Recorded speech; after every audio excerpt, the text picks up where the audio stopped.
Je suis sûr que tu as déjà entendu cette phrase. Pour vendre par email, il faut juste envoyer plus d'emails. C'est le conseil qu'on entend partout. Mais laisse-moi te dire un truc, ce n'est pas tout à fait vrai.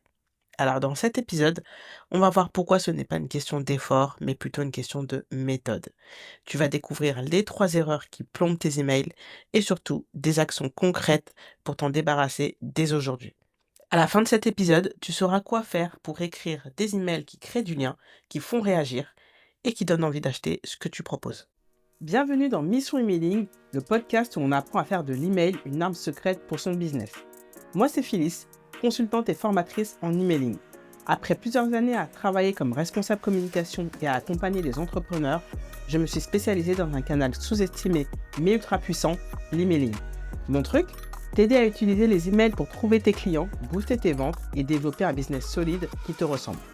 Si tu veux des stratégies concrètes, des astuces simples à appliquer, des partages d'expérience et une bonne dose de motivation, tu es au bon endroit. Alors installe-toi bien et c'est parti pour l'épisode du jour. J'avais accompagné une cliente et elle m'avait dit que le problème sur ses emails, c'est qu'elle passait des heures dessus et elle avait 0 vente. Elle donnait tout, elle pensait avoir bien fait, mais ses abonnés ne cliquaient pas et n'achetaient pas. Je sais pas si ça te parle, cette impression de parler dans le vide, d'écrire pour rien, d'envoyer des emails qui restent sans réponse. Donc je vais te partager 3 erreurs récurrentes que je vois très souvent qui vont te permettre de rectifier le tir et que je lui ai aussi partagé. L'erreur numéro 1, c'est au niveau de l'objet. L'objet d'email, c'est, comme la clé qui ouvre une porte. Si ton objet, il est pourri, ton email ne sera jamais ouvert et il a ensuite de fortes chances de finir à la poubelle, même si ton contenu est génial et ça, c'est dommage et ce que je vois le plus souvent, c'est que les objets d'email sont un peu, trop classiques, un peu fades, un peu trop sages, un peu comme une vitrine sans lumière. Et la clé, en fait, pour pouvoir donner envie d'ouvrir, de créer ce déclencheur, en fait, c'est, les émotions. Il y a rien de mieux, franchement, pour, donner envie de lire, son email. Tout ce qui est curiosité, suspense, poser une question, faire référence, à une tendance, à une trend sur les réseaux sociaux, par exemple, ou, rebondir sur l'actualité, faire de l'humour, faire comprendre que tu vas partager une story time dans, ton email. Tout ça, en fait, ça crée, je sais pas, quelque chose au niveau des émotions, de la dopamine pour donner envie de lire, de se dire: «Mais qu'est-ce qu'elle va me raconter?» et donc de booster, ton taux d'ouverture. Si tu ajoutes en plus le pré-header, donc le pré-header c'est, une petite ligne qui est, en dessous de l'objet d'email. Selon les fournisseurs de messagerie, soit elle est en dessous en grisé ou soit sur, la droite. Et c'est ce qui complète, tes objets d'email. C'est pas à négliger parce que, ça c'est vraiment un booster aussi au niveau du taux d'ouverture. Ça te permet de compléter ton objet d'email et de susciter encore l'envie d'ouvrir ton email, donc ne néglige pas aussi le pré-header. Et donc pour les objets d'email, rien de mieux que, d'écrire un peu comme on parle en fait. Je te donne des exemples. Imaginons que tu veux, faire une annonce, bon, ça peut être par exemple, «Je ne voulais pas t'en parler, mais voilà». Ou alors, «Ce que j'ai failli abandonner et pourquoi tu devrais lire ça». Donc ça, tu le mets, en pré-header, tu vois? Hem, ou alors voilà, au lieu de dire, «Mon nouveau programme est disponible», ben, plutôt écrire: «La vérité sur mes galères avec ce programme» et en pré-header «et pourquoi tu devrais le découvrir». Ça a beaucoup plus de poids, en termes de curiosité et d'envie de lire ton email. Donc mon astuce pour, pouvoir pimper tes objets d'email, c'est la suivante: utilise la formule des 4 U. Je sais pas si tu la connais? Donc c'est une formule qui va te permettre d'optimiser tes objets d'email avec 4 U qui sont utile, urgent, unique et ultra spécifique. Attention, tu n'es pas obligé de cocher les 4 cases, mais essaye d'en viser au moins 2. Par exemple, 3 erreurs qui te coûtent des ventes et comment les éviter avant dimanche. Donc là, on a de l'utile, de l'urgent et du spécifique. Donc, à toi de jouer pour ce premier point. Écris ton prochain objet comme si tu parlais à une amie. Pose-toi cette question: «Qu'est-ce que je dirais à ma pote pour qu'elle ouvre cet email? Qu'est-ce qui te donnerait envie d'ouvrir cet email?» Et appuie-toi aussi sur la formule des 4 U, donc je les répète: utile, urgent, unique et ultra spécifique, sans forcément utiliser les 4, mais au moins 2.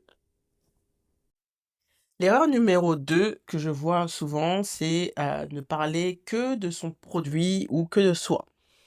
Hem Et quand je dis parler que de son produit, c'est souvent, tout ce qui est fonctionnalité, caractéristiques, nombre de vidéos, durée des vidéos, des choses comme ça. Tout ce qui est, technico-technique et dont on s'en fiche un peu, en fait. Ton audience, en premier lieu, elle veut pas une fiche produit, elle veut comprendre en quoi ça change sa vie, en quoi c'est bénéfique pour, la transformation qu'elle recherche, en quoi ça peut l'aider, ça peut résoudre sa problématique.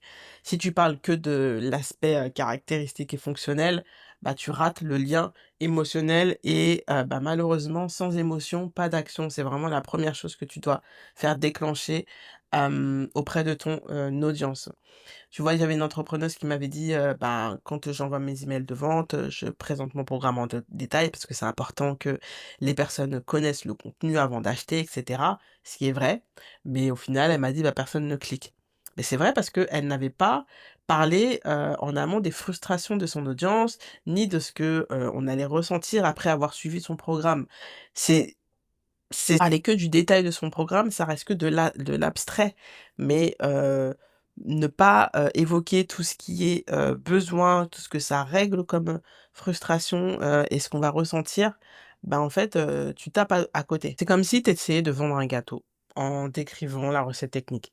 200 grammes de farine, 3 œufs, 100 grammes de sucre et cetera. Alors ce qu'on veut entendre, c'est ce moelleux au chocolat qui fond en bouche, cette odeur de vanille qui envahit ta cuisine, le petit plaisir du dimanche après-midi qui te redonne le sourire.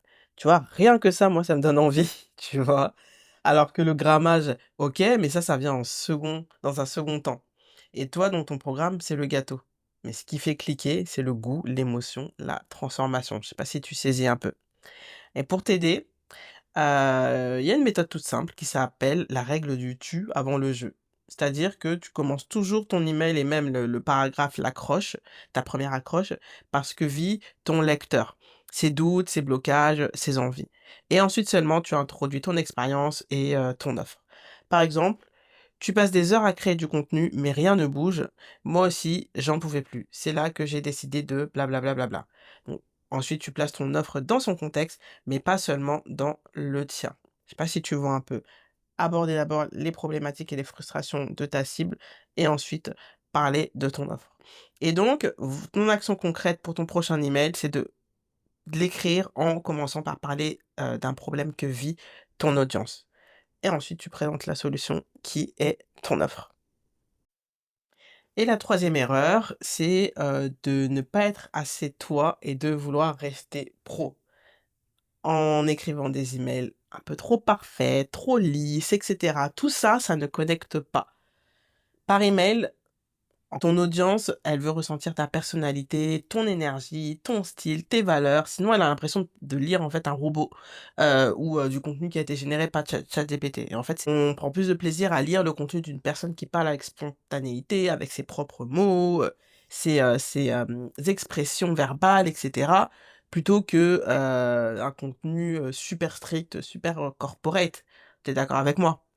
Et donc faut vraiment essayer de se détacher de ça, de croire à tort que, écrire un email, c'est, rester, très guindé, très pro, surtout si ta cible, le plus souvent, c'est, du B2C. Dans ce domaine-là, encore plus, tu as, tout intérêt à, «faire tomber le masque» entre guillemets et faire ressortir ta personnalité. Donc je ne dis pas d'aller, jusqu'à, raconter ta vie, mais c'est de faire, retranscrire, ta manière de parler par écrit. Si tu as des expressions que tu aimes bien, employer à l'oral, fais-le par écrit également, fais de l'humour si tu aimes, faire de l'humour, à l'oral. Enfin voilà, ne t'empêche pas de faire ces choses par écrit. C'est ça qui va, donner plus de dynamisme et de plaisir à la lecture, de tes emails. Moi, tu vois, c'est cette erreur que j'ai fait quand j'ai commencé. Je me disais: «Je suis sérieuse, je veux être, perçue comme experte et qu'on me prenne au sérieux», donc j'écrivais des emails très sérieux, supplément vouvoiement dans mes emails, tu vois? Vraiment le truc, laisse tomber. Et au final, j'avais pas forcément de clics, pas d'engagement, enfin vraiment c'était très, très, bas niveau résultat et jusqu'au jour où j'ai vraiment, je me suis détachée de ça et Je commençais à parler de mon expérience, même de mes galères, de mes échecs, de mes réussites aussi, mais j'ai ajouté un peu plus d'humain, on va dire, dans mes emails et c'est là où j'ai eu beaucoup plus de réactions par rapport à mes précédents emails. Donc mon conseil pour, cette, dernière partie, c'est, d'écrire ton premier jet à l'oral. Par exemple, tu ouvres ton dictaphone sur ton téléphone, iPhone ou Samsung ou autre. Tu as l'application, dictaphone là, tu l'ouvres et tu parles comme si tu racontais, ta journée, à une pote et ensuite tu retranscris. Tu auras un email beaucoup plus fluide, naturel, humain et qui capte l'attention. Donc ça, c'est un exercice qui peut t'aider à pouvoir te détacher du, stricto, professionnel, vouvoiement, blablabla.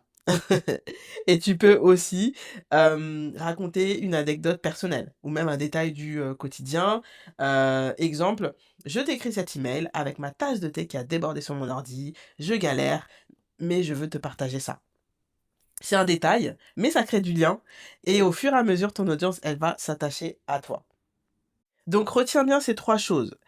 Première chose, ton objet d'email, il doit accrocher. Vraiment, il doit capter, l'attention, au milieu des différents emails qu'on peut avoir dans notre, boîte mail. Deuxième point, tes emails, ils doivent parler des problèmes que ton audience vit avant de parler de toi et des caractéristiques de ton offre. Et troisième point, plus tu es toi-même et plus tu le retranscris dans tes emails, plus tes emails vont connecter et vendre. Si tu veux aller plus loin et apprendre à écrire des emails qui vendent vraiment et qui deviennent aussi le rendez-vous incontournable de tes abonnés, je t'invite à me rejoindre à mon atelier Emailing Success qui a lieu le 24 juin. C'est un atelier pratique pendant lequel on va travailler pendant 2 heures à la construction d'une stratégie d'emailing pour que tu passes un été serein tout en faisant, des ventes grâce à tes emails et ensuite, on a 4 semaines de suivi pendant lesquelles je t'accompagne dans la mise en place de cette stratégie de, la rédaction de tes emails pour qu'ensuite tu pars en totale autonomie. Tous les détails sont, dans le lien qui est dans la description. C'est tout pour cet épisode. S'il t'a aidé, il t'a motivé, laisse-moi un petit avis, 5 étoiles et partage-le aussi à une amie entrepreneuse qui peut galérer avec ses emails. Et je te dis à très vite dans le prochain épisode.